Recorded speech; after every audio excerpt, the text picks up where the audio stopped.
Surprise! Welcome to the first episode of the Massillon Fantasy League show. I know you guys are shocked. A quick little backstory. When Stevie rejoined the league a couple years ago, he bitched and moaned that I wasn't doing the articles about the league anymore. That's a little bit harder on Sleeper. And Dan and I have kicked around the idea for years now of starting a podcast. And at one point, it was even going to be strictly about our league. And then I moved and made things more complicated. But long story short, here we are now. Dan, say hello to the people. Your idea comes to life. Finally. No, I'm excited. This will be fun. Talk about the league. Hopefully people don't get too upset about the teams that we make fun of, but, it is what it is. They didn't tend to get too upset when I made fun of them before, but they didn't have to see our faces and hear our mouths, and now they get two of us coming at them. So just so you guys are aware, it's about 2 weeks to the start of the season. You should hopefully know that. We did our draft about 2 weeks ago, so we are here to tear down what you guys built during the draft. And we are going to go from last to first. We're going to start with my rankings. Dan's going to chime in and let you know what he thinks about your team. And if there's nothing else, Dan, I think we're just ready to jump into it. Let's roll. So I don't think there's going to be much surprise for my very last place team. I think he knows he has a little bit of a rough team with some of the trade offers he's been sending out lately. At 14, I have our boy Kenny, and I honestly don't even know what team names are right now. I think this is Chase the Dream or some shit like that, Thrill of the Chase. But he is chasing first place this year, or first pick this year, in my opinion. Do not care for the quarterback situation. Derek Carr, there's a lot of questions around him right now. You hope he can be elite, but we haven't quite seen it out of him, especially in a 14-team league. Saquon Barkley and nothing else at running back, which is why he's sending the trade offers. Love the wide receivers, Jamar Chase, CeeDee Lamb. Dawson Knox, 2 touchdown dependent for me. What are your takes on his lineup, Dan? Yeah, it's a little rough. I didn't agree with some of the trades he made right before the draft, giving up more of his early picks he didn't have very many of to get other players like CeeDee Lamb. I think he would have been better served to keep those picks. I'm not as down on him as you are. I have him in the bottom 4, but I don't have him as the worst team in the league. Interesting. Now, see, I agree, especially then to turn around and shop Lamb for running back. So that move didn't make a lot of sense to me. But what really hurts him for me is the flex position in depth. I kind of have Isaiah Spiller right now as his second running back. Last I heard, Isaiah Spiller was operating as 4th on the Chargers depth chart. He's likely to move up. James Robinson as his likely flex play. Don't know what's going to happen with him coming off of an Achilles injury. We're going to talk more about Achilles injuries later on, I'm sure. And then I know you really like Alex Pierce, and then Romeo Dubes from Green Bay are kind of like his best depth options outside of Robinson in the slot. It's just a really ugly position for me. I like his defense and special teams, but then one thing I incorporated into my ratings is their rival, the person they're going to have to play twice. And with him playing JR, I think JR has a pretty good squad. I think that's 2 losses right away for him. I have Kenny as a 3-win team this year. Did you go as far as projecting wins and losses? I did. Let me check mine. I have him at 4 wins. Okay, so you mentioned you had him in the bottom 4. So for my 13th team, this one might be a shock. It was a little bit of a shock for me, but I'm a big old nerd with a spreadsheet, and I plugged everybody's starters into the spreadsheet, and then I kind of gave some points for who your rival is based on how good they are. And my number 13 team this year is Xavier. Kirk Cousins, I feel, falls into the same class as Derek Carr. Love the running backs. He probably has my best running back duo completely. I think my camera just shut off. Yes, Weird. It did. It's been doing that lately. Actually, it makes you a lot better when it's like that. Yeah, I was going to say, I'm sure everything looks fantastic. What is going on? Now it's back on and I'm black. So yeah, I guess we'll figure that out here in a second. But anyway, if you can still hear me. Yes, Love the running backs with Christian McCaffrey and Javonte Williams. Hate the wide receivers. I have his starters as Drake London and Rondale Moore.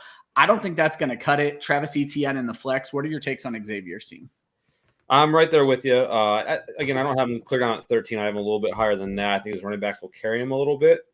I agree. I don't mind Kirk Cousins if you're going with like, hey, I'm going to take a quarterback late. Kirk Cousins is that guy to get.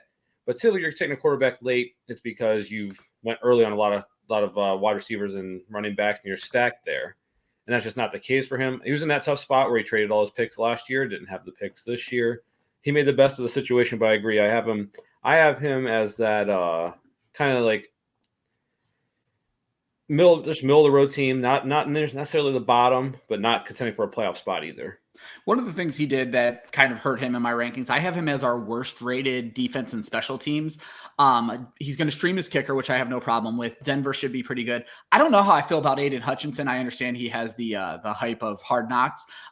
This is the first year where we've kind of tweaked the defensive scoring, and I don't know how Hutchinson's going to play out in that. So I think that hurt him a little bit for me.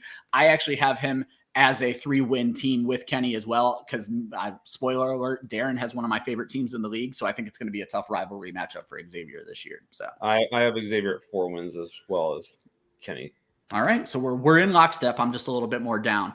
To no one's surprise, we were joking with him in the chat earlier that we thought he would be last place. I have Brian as our number 12 team. Brian sold out for a championship, and my God, does it show in his depth this year. Tua at quarterback, I lump him in. And honestly, if you look at my rankings, it kind of goes where if I don't like your quarterback, you kind of went pretty low. Najee at running back, but then he's starting Mike Davis, who might have a job for a week.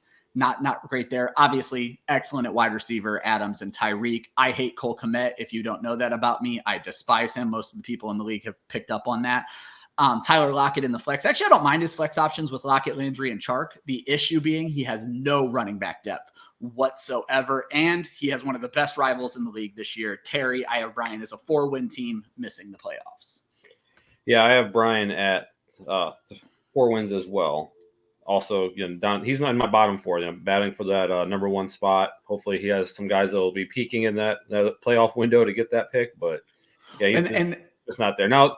Brian pulls off magic all the time, so I'm not ruling it out that 10 weeks from now we're looking back at this and laughing because Brian's going to be a playoff team. But and does someone get desperate and buy those draft picks off him? And now, what's funny is Brian's of two minds. I've talked to Brian earlier this year, and Brian's like, I'm not going to move my draft picks this year. I'm going to take this L this year.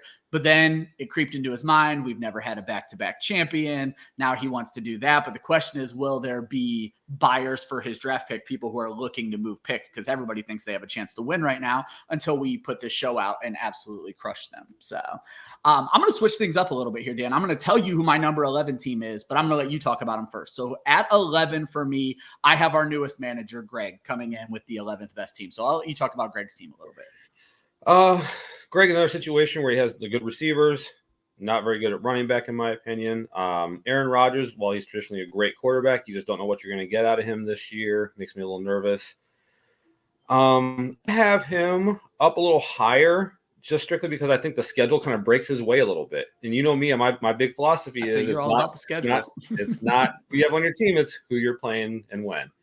And I think Greg is one of those people that his schedule breaks the right way, where he's actually going to be one of those middle-tier teams, even though he has a pretty bad running back situation and question at quarterback, in my opinion.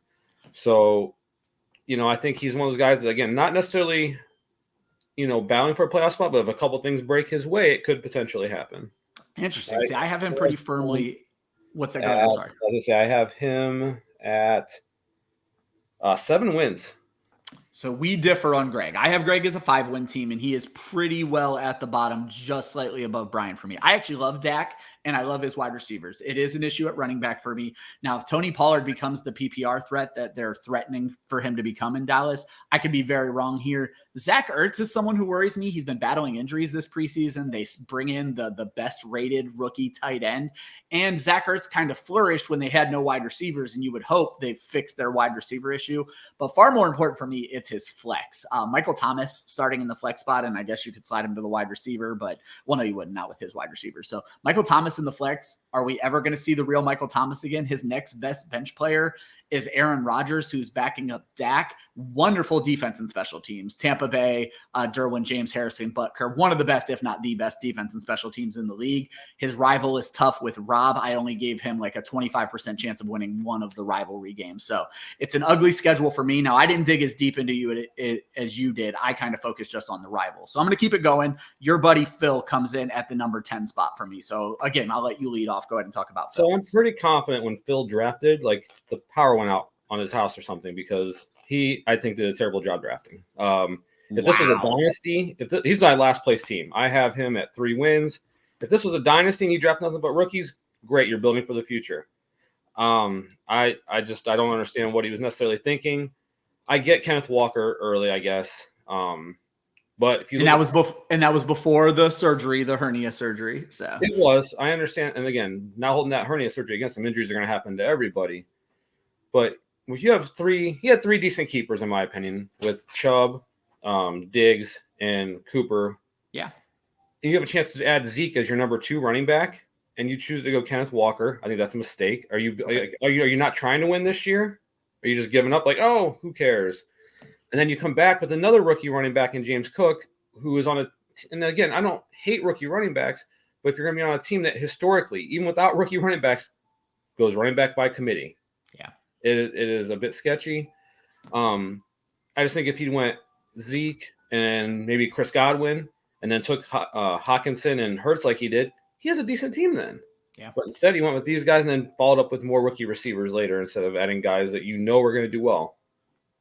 Yeah, you pretty much hit everything on the head for me. Love Jalen Hurts. Have Jalen Hurts as kind of just that tier right under elite, and he could break into elite this year. Nick Chubb, but what else at running back? And especially if Walker doesn't play right away, and how long does it take Cook to win the job in Buffalo? You have Diggs and Cooper, obviously great. Hawkinson is ready to break out. We just haven't seen it yet. Andy needs to stay healthy, but it's the flex for me again. We talked about this. Traylon Burks and then Pickens and then possibly James Cook. A lot of question marks at rookies. He's definitely built the rookie team. And what's funny is, for those that don't know, Dan, I, and Rob this year mock draft, and we did not have Phil is the guy jumping on the rookies. That's normally Stevie, Kenny, and JR. So to see this many rookies on this team, I agree. Maybe he is just playing for next year, but I also feel like Phil needs to establish himself. It's time to stop playing for next year. I have him as a 6-win team, but I don't have him in playoff contention. I just wasn't there yet, mainly because you're his rival. That's going to be tough games for him. So that was kind of my my pullback on Phil altogether there. So jumping up to the next person, number 9, I have Horvath. And this, I think, is one of the more competitive teams that Horvath has ever put together in our league. Absolutely love Lamar Jackson at quarterback. I talked about this with JR at the draft. I think it was a mistake for him letting him go back in. Alvin Kamara, if he's not suspended. James Conner, a great running back duo. You obviously expect a little regression out of Conner, but I actually like him a lot. And then I'm sure Horvath didn't do this on purpose, but if you ask me who my 2 favorite wide receivers are in the NFL, it's Mike Evans and Keenan Allen, and they're both on his team. How am I going to rate this team badly, Dan? I don't know how you're going to not rate this team as a playoff team, because I think he's a great time. I think Horvath did the best job he's ever done in the draft and setting up his team. And he's been to a championship, so he's built good teams in the past. Yeah. I have him as like in my top 3 of rosters. Now, Really? I don't think the schedule necessarily breaks his way. I think he has some tough bye matchups. And I think I have him at 8 wins battling for the playoffs, but I love his roster. I do have him as tied for the 4th best roster, but a lot of people tied for the 4th best roster, and that's where the rivals were the tiebreaker for me. And spoiler alert, you can't get a much tougher rival than the Steve battle this year with what Stevie did in the draft. But like when you look at his flex, Rashard Bateman, Christian Kirk, Julio Jones, the issue is, again, no running back depth, which is an issue we're going to run into for a lot of teams in this league. But the wide receiver depth he has there, if anybody's willing to make a deal or needs to make a deal, I think Horvath could be a nice trade partner later on too. So, yep. No, I love this team. I think he's going to be in there. Number 8. Now I have Horvath is fighting, and basically I have 3 teams in. And then I have, 6 teams fighting for those last 3 spots. And Horvath is fighting with Taylor is my next team. And Taylor's team comes down to questions at running back, questions at quarterback. You can't build a better wide receiver duo than what Taylor built. Cooper Kupp, Justin Jefferson are the 1-2 of certain PPR drafts. He did fantastic. You look at his flex depth. Juju is another great wide receiver. I would have traded for Juju, but I don't need wide receiver help. Miles Sanders, Melvin Gordon. He did well with running back depth. Is Matt Stafford hurt? And how much is Kareem Hunt going to play? How are the Browns going to use Kareem Hunt? Those are the only issues with Taylor's team for me. Wonderful roster top to bottom. I have him as an 8-win team, which would tie him for a playoff spot. I don't know if the points are going to shake out for Taylor this year. I have him as my 7th ranked team with also at 8 wins. I have zero trust for Juju. I think that was a questionable pick. And Hunt, I understand why he went Hunt. If everything that happened with Hunt in the preseason with him holding out, talking about one new contract, trade demand, I would have considered Hunt at the same spot that Taylor took him. So I don't necessarily hate that one as much, but I think there were other players that he could have went besides Juju. Darnell Mooney is a player that I think went in the next round. I think you took him actually, Ryan. Yeah. I had a couple of people on my list. that I think he could have went there. That just guys I thought went to like Chris Godwin, Brandon Ayuk, Hunter Renfrow. I mean, there were so many good receivers I think that would have been more beneficial to him at that point than Juju. Like you said, he has superstars, has potential to every week put up crazy points because of those receivers and having that quarterback if he's healthy. I say, yeah, Stafford's elbow is going to play into that. Moving up to number 7, I have JR, one of the only other multi-time champions. If you haven't noticed Dan's screen name yet, take a look down there. JR, again, I didn't like his keepers. I'm very vocal about not liking Cam Akers. I don't mind J.K. Dobbins. Definitely don't like Cam Akers. Don't like running backs coming back from Achilles injuries. Typically, they are sub 4 yards a carry guy, and I don't think the volume's going to be there. And then he went young at wide receiver, Jerry Jeudy, Devonta Smith, a lot of question marks there. So outside of Burrow and Pitts, and then his flex spot, DeAndre Hopkins, once he comes back from suspension, and then Ramondre Stevenson, Damian Harris. Yes, they play for the same team, but it's a team that wants to run the ball quite a lot. And more importantly for JR, and what probably boosts him a little bit ahead of Taylor for me, is he has Kenny as his rival. So that's 2 wins. Sorry, Kenny. I do not like JR's team. Wow. I have him at 4 wins. Joe Burrow's quarterback, and you don't like JR's team? Hey, this isn't about who I like in NFL. It's about his fantasy team. And he has questionable running backs. He has questionable receivers and Devontae Smith. You don't know what you're going to get out of those rookie receivers. I understand Justin Jefferson was great as a rookie. I understand Jamar Chase was great as a rookie. That doesn't happen every year. Yeah. You're not – I mean, the situation those 2 guys got put into were great situations. Chris Olave – you don't know what that situation is going to be with Jameis Winston and the new coaching staff and Michael Thomas potentially being back. Yeah. You don't know what the situation is going to be for Wilson and with the Jets. Is Joe Flacco going to be playing quarterback for a while for him? Do you trust Wilson if it is Wilson? I understand he's a Jets fan, and it probably warmed his heart to take an Ohio State guy that plays for the Jets. But this is fantasy football. You can't play with your heart. There were so many great receivers he could have taken there besides those guys to shore up this team. With 4 first-round picks, he could have built a monster team. But I feel like he spent too much time on rookies. I think he'd be someone I think could win a championship, or not championship, win the consolation bracket, because I think he's got playing more and doing better at the end of the year. But there's just too many question marks for me on this team. Again, if this is a dynasty, great job, buddy. This ain't dynasty. And what I find interesting about what you bring up there is, I talked to JR at the draft, and JR told me that, he's not going to win this year. And I just thought with the amount of draft picks he had in the first round, he certainly could have won this year. And it sounds like you agree with me. The players he passed up to get these young guys are the difference between being in contention for a championship and being in contention for the first pick of the draft. So. Taking Wilson and Olave over a Jalen Waddle. Jalen Waddle's proven it on an offense that I think is going to be even better than they were last year. Yeah.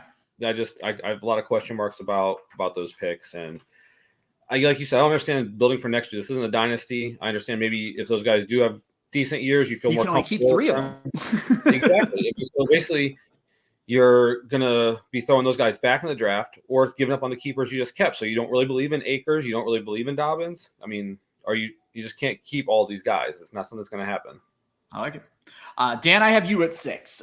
So I'll quickly go in and you can refute anything I say, but I like Tom Brady right now, though. The app has Trey Lance as your quarterback, but Tom Brady was the number 1 quarterback in our league last year. So Tom Brady, great starter at quarterback. Mixon and Dameon Pierce. Mixon is obviously a flat out stud, and Pierce is looking like he's going to be one of those high volume rookies. It might not be the most efficient season, but he's going to be high volume in an offense that doesn't really have anybody else to give the ball to. Great at wide receiver, Higgins, AJ Brown, and then Chris Godwin. I don't know how I feel about Chris Godwin yet. Maybe you've done more research on him at this point. Originally, he was PUP, IR. He hasn't done any of those things, but I also haven't heard many practice reports on him. So I guess I'm a little worried about your flex spot, whereas everywhere else, George Kittle at tight end, you have a very good team. I have you in the playoff race right now, and I have you probably making a playoff spot. I have you as an 8-win team, but I like Taylor and JR, I have as 8-win teams, and the next 2 teams I have as 8-win teams. So I definitely have you fighting, but I think you have the right pieces to get in on total points. So talk about your team a little bit. Yeah, definitely. I think running back 2 is my biggest question mark, whether it's Chase Edmonds, who you've done mock drafts and Ted talks about Chase Edmonds before, where I don't necessarily love him. I hope I'm wrong. I hope. But he fell in your lap. So he when it came down to time for draft, my draft strategy going in was not to take a tight end early. I wanted to kind of wait on tight end. George Kittle fell there. There wasn't really another starting running back that I thought was great at that position. So I was like, let's just go with Kittle. I'll address running back later. So if you break down how the draft went, I got Kittle and Edmonds. If I reversed that and took a running back and waited on tight end, I could have taken A.J. Dillon, and I think the tight end that went the same spot was Dallas Goedert. Oh, okay. Of the two options, I'd much rather have the Kittle and Edmonds chase, along with the chance that maybe Dameon Pierce does have a great year. I mean, again, I don't like banking on rookies. You don't know. I'll probably start the year with Edmonds in there as a starter. Just at least I think he has proven himself at the NFL a little higher. But I overall love my team. I think I have myself up there in the top four. I think I have myself at 10 wins. Okay. I have you at 8, as I mentioned. I have Rob, another team tied with you. I have him at number 5. Josh Allen at quarterback is almost a cheat code in our league right now. For Greg, who's new to the scoring, we do 50 yards per point, where a lot of leagues do 25, and then we do 15 per rushing. So that makes the rushing points infinitely more valuable than the passing points, and Allen gives you both. So it just works out really well for Josh Allen to do well in our league. Aaron Jones, I adore. Devin Singletary should be the starter, but he could lose it. Mike Williams, Cortland Sutton. Sutton's in for, I think, a big year. What started off as a strength for Rob, having one of the last elite tight ends with Darren Waller, has quickly turned into a problem. For those not in the know, Darren Waller is claiming injury right now, but it could also be a contract dispute. There's a lot going on there, but far worse for me for Rob is the flex position. Adam Thielen, Jalen Tolbert, Jahan Dotson, no running back depth, and honestly, nobody I really like in the flex whatsoever.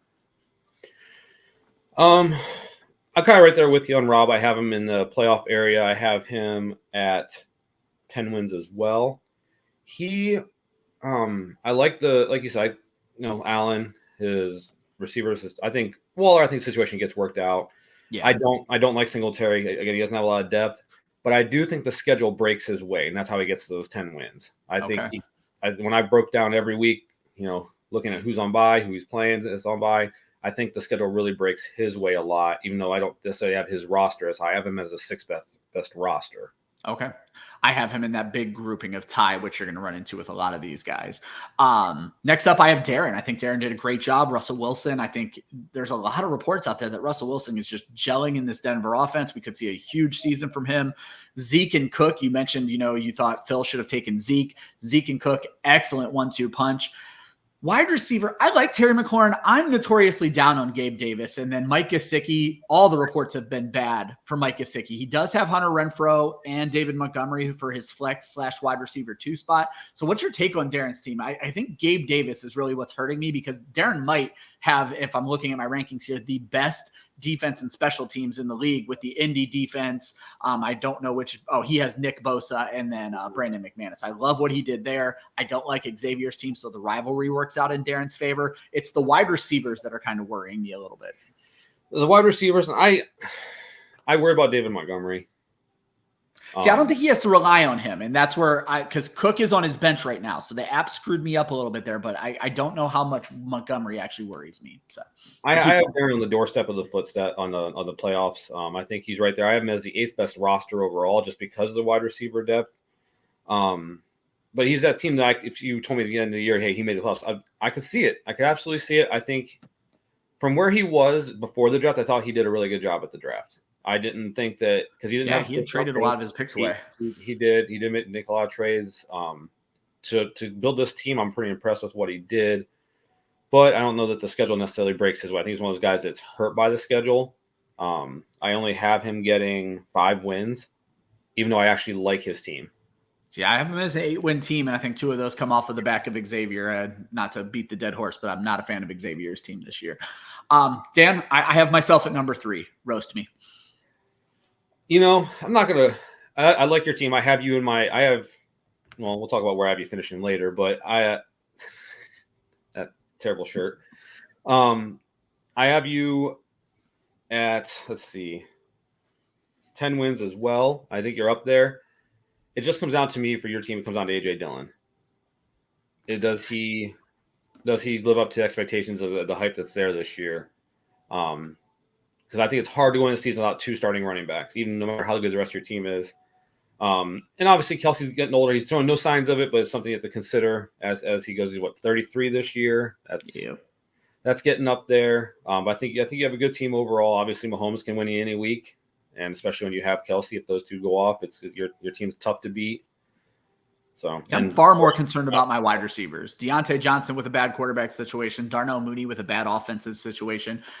Allen Robinson, I liked a lot as the season started, but then with the Stafford injuries and things like that, it started to worry me. And then my fourth is Robert Woods, again, coming off of an injury, not my favorite offense. I'm far more worried about my wide receivers than I am anything else. But you guys let me get TJ Watt. And if TJ Watt repeats what he did last year, I win. Like, you guys should have paid attention to the scoring and listened to me when I told you he was a keeper, Terry. I think Terry did a good job not keeping him. Well, let's talk about Terry. You know what? We don't have to spend any more time on my team. I have myself as a 9-win team. I have myself as the tied for the second best roster with Terry, third in the league. But I have Terry as my number 2 team. So I'll let you get started on Terry. I have Terry as a playoff team, but I'm down a little bit further on him. I have him as number 6 for me. Average schedule doesn't really do anything. Overall, I have his roster as the 4th best roster. Obviously, Herbert and keeping those 2 running backs, he's in great shape. I don't trust his second receiver from the Jets. I cannot think of his name right now. Elijah Moore, yes. I don't trust Elijah Moore. So I think Waddle was a good pickup. I think that was a good job on his part. Yeah. And like I said, the running backs are going to carry him like they do every year. And I think Kevin Herbert's going to be great, but I don't trust the rest of his roster after that. Yeah. Terry was the only team I gave a perfect score at running back, but Terry did a good job of getting players I do like. Justin Herbert, both of his running backs, Moore and Eckler. I don't mind Waddle and Eli Moore. I give him a little bit lower rating, but I think what he has on the flex kind of makes up for that because Brandon Ayuk could pop. He's had a really good camp. Jacoby Myers is still arguably the number 1 with the Patriots. And then there's really what is Antonio Gibson. It's been ugly. Now he's the best kick returner in Washington is not what you want to hear about your starting running back. But then Terry got Dalton Schultz. So that's just a flat out win for me because I love Dalton Schultz. I might have to trade Terry Schultz for Kelsey and see what he'll give me back on the back end of that. So, I'm not as high on Schultz. I don't like Gibson. I think Ayuk will end up taking more spot in the starting lineup. I love Ayuk. I think that was a great pick by Terry. Yeah. But I think his flex and we'll see what happens at tight end. I'm just not a big believer in the Cowboys, really. Gotcha. And then I want to give kudos to Stevie all around. Number 1, we're doing the show because of Stevie. Number 2, Stevie called his fucking shot. Stevie said he was going to suck last year, but he said he was going to suck enough to win the first draft pick. And he did exactly what he said he was going to do. And then he owned the draft. Maybe not the best keepers, but I love his team. Kyler Murray, Leonard Fournette, and Breece Hall. There's not a lot of great to say about Breece Hall right now. Michael Pittman and DJ Moore, I think, are great. Mark Andrews, another great one, number 1 tight end in the league last year. Stevie has the depth for days. Stevie is going to cut players that are going to immediately be signed by other rosters if he doesn't make a trade. But if you just look at the 5, I think he's going to keep Hollywood Brown, Brandon Cooks, Amon-Ra St. Brown, Rashad Penny, Alan Lazard. That is fucking filthy. And he got Evan McPherson, my number 1 kicker. Stevie could not have come out of this better. I thought he did absolutely wonderful. I have him as an 11-win team. I think he's going to have a great season. I have him in the playoffs as well. I have him as my number 4 overall team. I'm a little down on Fournette. I'm not a big fan of Hall or Pittman. But I agree he has great depth, most depth of anybody in the league. He did a great job of securing some good pieces later in the draft. Obviously, Mark Andrews is great. Getting Brandon Cooks, Marquise Brown as for guys on his bench, I think that was a great job by Steve on that point. I think his whole team is going to come down to Kyler Murray.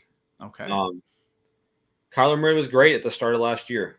Outstanding. But I don't know, does he just wear down as the season goes on, taking hits? They don't have a great offensive line in Arizona. Is that something that's going to be him every year where he just starts off great and comes out and fizzles as the year goes on? So something to keep an eye on for me for Steve's team while I don't like it necessarily down the stretch. All right, so just to recap for me, my playoff teams right now, I have Horvath, Taylor, JR fighting and not making it. It's Dan, Rob, Darren, myself, Terry, and Stevie. Dan, who are your 6 playoff teams?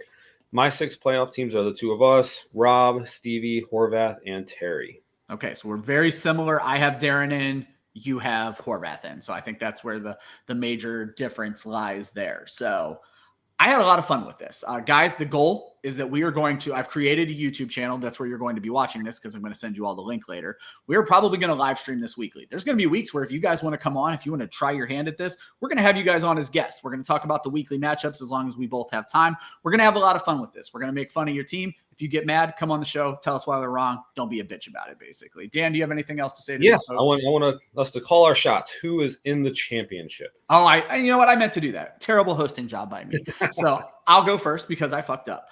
Looking at what I think the bracket is going to shake out as, it's going to be me versus you in week 1, Darren versus Rob in week 1. Very interesting matchups. I tend to overthink things when I play you, so I think you get the dub against me. I think I'm looking at 5th place again this year. Darren versus Rob is fun. I think Josh Allen is going to carry Rob this season, so that's going to put Rob against Stevie and Terry against you. I think the 2-1 seeds make it, and I think Terry takes down his first championship this year. I have me and you in the championship. I think we've always talked about wanting to have that happen. Meeting in Buffalo, watching the games together. One of us driving home for 4 hours crying. I like it, and we'll have to do that. I've heard there's some really nice pizza places in Buffalo, by the way. I've been doing a little research. You're just the pizza guy, man. I am definitely New York. New York has creeped into my blood, and it's all about the pizza now. So, well, guys. Thank you for watching. I assume you watched. You better have watched. There better be at least 12 views on this video or I'm going to get super pissed. Dan, anything to say before we jump off here? Watches it, takes some notes, learns how to play fantasy football because or apparently gets a better electric company since you're saying this guy's internet and electricity went out during the draft. I don't understand why he drafted those guys, but I love you. All right, boys. Good luck this season. We'll see you guys after week 1. Good luck to everybody except for Taylor because I'm going to beat your ass in week 1.